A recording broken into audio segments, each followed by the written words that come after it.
19 साल के एक लड़के जिसका सपना था नर्स बनने का, उसका रेप करके उसके फेस पे एसिड डाल के पूरा फेस जला दिया जाता है और उसका मर्डर कर दिया जाता है। उसका मर्डर भी हुआ है, रेप भी हुआ है और धोखा हुआ पब्लिक के साथ।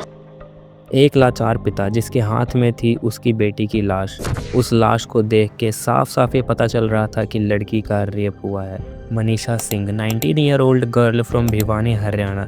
रिसेंट टाइम में इस लड़की की डेथ एक बहुत बड़ी मिस्ट्री बनी हुई है। क्या अपना गला कैसे काट सकती है एक लड़की? तेजाब फेस को ऊपर क्यों कर डाल सकती है? अपनी बच्चादानी कैसे निकालेगी भाई? बट सबको पता है कि ये 100% रेप एंड मर्डर का केस है। बट हमारे देश का कानून और पुलिस प्रशासन इस बात को मानने के लिए तैयार नहीं है, या शायद कुछ छुपाने की कोशिश कर रहे हैं। But why? आखिर ये पुलिस किससे डर रही है? कौन है इस केस के पीछे? क्यों पुलिस उसका सपोर्ट कर रही है? और क्यों हमारे देश में इतने बड़े मुद्दों को मजाक बना दिया जाता है? Questions are many, and today in this video we will try to decode this whole case from the scratch.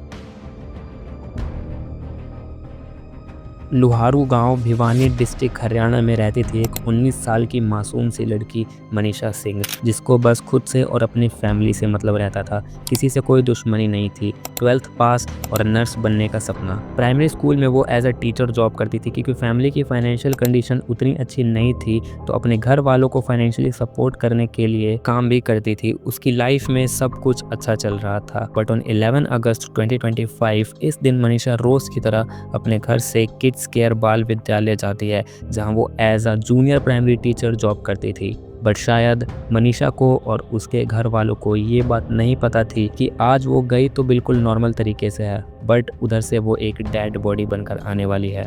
School में बच्चों को पढ़ाने के बाद करीब 1:30 बजे मनीषा पास के ही नर्सिंग कॉलेज में एडमिशन फॉर्म लेने जाती है, एंड इस बारे में उसने अपने फादर को बताया होता है। बट 1:30 से 3 बजते हैं, 3 से 3:30, और अब मनीषा के घर वालों को उसकी चिंता होने लगती है, क्योंकि मनीषा को घर आने में कभी इतना टाइम नहीं लगता था और कॉलेज से घर तक का डिस्टेंस भी बहुत कम था। ज़्यादा से ज़्यादा मनीषा को 2 या 2:30 बजे तक घर आ जाना चाहिए था। जब शाम के 4 बजे तक भी मनीषा घर नहीं पहुंचती, तो मनीषा के दादाजी उस बस कंडक्टर से पूछताछ करते हैं जिस बस से मनीषा डेली स्कूल आती जाती थी। बट वेट करते करते शाम के 5 बज जाते हैं और अब मनीषा की पूरी फैमिली को उसकी बहुत ज़्यादा फिक्र होने लगती है। उसी बीच शाम 6-6:30 बजे के करीब मनीषा के फादर मिस्टर संजय सिंह के फ़ोन पे मनीषा का कॉल आता है, और दूसरी साइड से संजय सिंह को मनीषा की कोई आवाज़ सुनने नहीं मिलती है और सिर्फ 10 सेकंड में ही कॉल कट हो जाती है। एंड नाउ संजय सिंह बहुत ज़्यादा घबरा जाते हैं, और जब वो दोबारा मनीषा को कॉल करने की कोशिश करते हैं तो मनीषा का नंबर स्विच ऑफ आ रहा होता है। The number you are trying to call is currently not reachable. Please try again later. तो बिना समय गवाए Sanjay Singh ideal international school of nursing पहुंचते हैं, जहां पे मनीषा फॉर्म लेने गई थी। एंड वहां पहुंचते ही वो वहां के सिक्योरिटी गार्ड से मनीषा के बारे में पूछते हैं, तो गार्ड साफ साफ इनकार कर देता है और बोलता है कि वहां मनीषा नाम की कोई लड़की नहीं आई। अब संजय सिंह बिना टाइम वेस्ट किए पुलिस को कॉल करते हैं और पुलिस के साथ वो कॉलेज के अंदर जाते हैं, जहाँ वो देखते हैं कि रिसेप्शन पे 3 लोग बैठे हैं और तीनों ही नशे की हालत में थे। और जब कॉलेज के स्टाफ से सीसीटीवी फुटेज दिखाने के लिए बोला जाता है, तो वो संजय और पुलिस वालों को फुटेजेस दिखाने से मना कर देते हैं, जिसके बाद संजय लोहारू पुलिस स्टेशन में रिपोर्ट दर्ज करने के लिए पुलिस को बोलते हैं। बट यहाँ से कहानी में ट्विस्ट आता है। लोहारू पुलिस स्टेशन रिपोर्ट दर्ज करने से इग्नोर कर देती है और एज अ एक्सक्यूज वो संजय सिंह को बोलते हैं, यार संजय क्यों टेंशन ले रहा है, तेरी लड़की भाग गई होगी। एंड वो रिपोर्ट नहीं लिखते हैं। 12 अगस्त 2025 इस दिन फिर से संजय सिंह लोहारू पुलिस स्टेशन पहुंचते हैं, क्योंकि जो बहाने देख के पुलिस ने संजय की रिपोर्ट लिखने से टाल दिया था, उसका संजय को पता था कि उनकी बेटी कभी ऐसा कर ही नहीं सकती है। बट 12 अगस्त को भी पूरा दिन पुलिस स्टेशन में बिताने के बाद भी संजय की रिपोर्ट को नहीं लिखा जाता है। बट एट द एंड शाम के 4 बजे के करीब एएसआई शकुंतला संजय सिंह की रिपोर्ट को दर्ज करती है, एंड रिपोर्ट दर्ज करते ही इमीडिएटली शकुंतला उस नर्सिंग कॉलेज में जाती है और वहाँ सीसीटीवी फुटेज की डिमांड करती है। बट इस बार फिर से कॉलेज के स्टाफ फुटेज दिखाने से मना कर देते हैं और सिक्योरिटी पर्पस का बहाना देते हैं, एंड देन पुलिस वहां से वापस आ जाती है। ऐसा लग रहा था कि कॉलेज वाले पुलिस को अपनी उंगलियों पर नचा रहे हैं। 13 अगस्त 2025 ये दिन संजय सिंह और उनकी पूरी फैमिली के लिए सबसे बुरा दिन होने वाला था, क्योंकि 8-9 बजे के करीब संजय सिंह के फ़ोन पे एएसआई शकुंतला का कॉल आता है। हेलो सर, मैं एएसआई शकुंतला बोल रही हूँ। अभी हमें एक लड़की की डेड बॉडी मिली है, तो क्या आप आके चेक कर लेंगे कि कहीं ये मनीषा की तो नहीं है? Hello sir, hello hello hello. ये बात सुन के फटाफट संजय सिंह उस लोकेशन पे पहुंचते हैं और वहां पहुंच के जो मंजर वो देखते हैं वो देख के उनके पैरों तले ज़मीन खिसक जाती है और संजय सिंह कुछ भी बोलने की हालत में नहीं होते हैं, क्योंकि वो डेड बॉडी किसी और की नहीं, उनकी ही बेटी मनीषा की होती है। अभी 2 दिन पहले तक सब कुछ ठीक था, उनकी बेटी उनके पास थी और एकदम से ये सब हो गया। मनीषा की डेड बॉडी एक खेत में पड़ी हुई थी और उसका फेस पूरी तरह से डिकम्पोज हो चुका था और सिर्फ 2 दिन में चेहरा डिकम्पोज कैसे हो सकता है, जिससे ये पता चलता है कि उसके फेस पे एसिड डाला गया है। इवन उसकी दोनों आंखें भी निकाली गई थी, उसका चेहरा गल चुका था और मनीषा की नेक गायब थी, but other part of body was not damage much और मनीषा के कपड़े भी बिल्कुल ठीक थे, जिससे ये चीज़ क्लियर होती है कि ये काम किसी जानवर का तो नहीं था, लेकिन इंसान रूपी दरिंदे का ज़रूर था। सबकी बहन बेटी, मेरी भी बेटी है, सबकी इज्जत आज खतरा में है। पुलिस इस चीज़ को इग्नोर करने की कोशिश करती है और एक नॉर्मल डेथ बताती है, बट ये चीज़ पूरे भिवानी में आग की तरफ फैल जाती है और बहुत से लोग इसके अगेंस्ट में प्रोटेस्ट चालू कर देते हैं। अब पब्लिक का आक्रोश देख के फाइनली मनीषा की बॉडी को पोस्टमार्टम के लिए भिवानी के सिविल हॉस्पिटल में भेजा जाता है।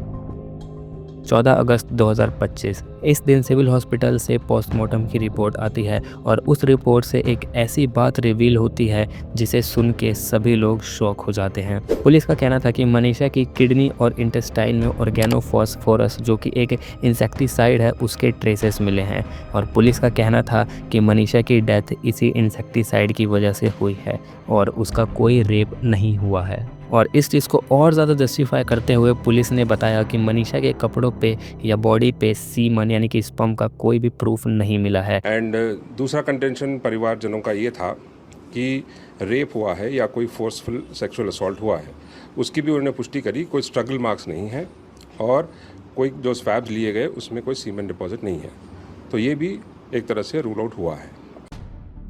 After which police concluded that कि मनीषा का ना ही तो मर्डर हुआ है और ना ही रेप।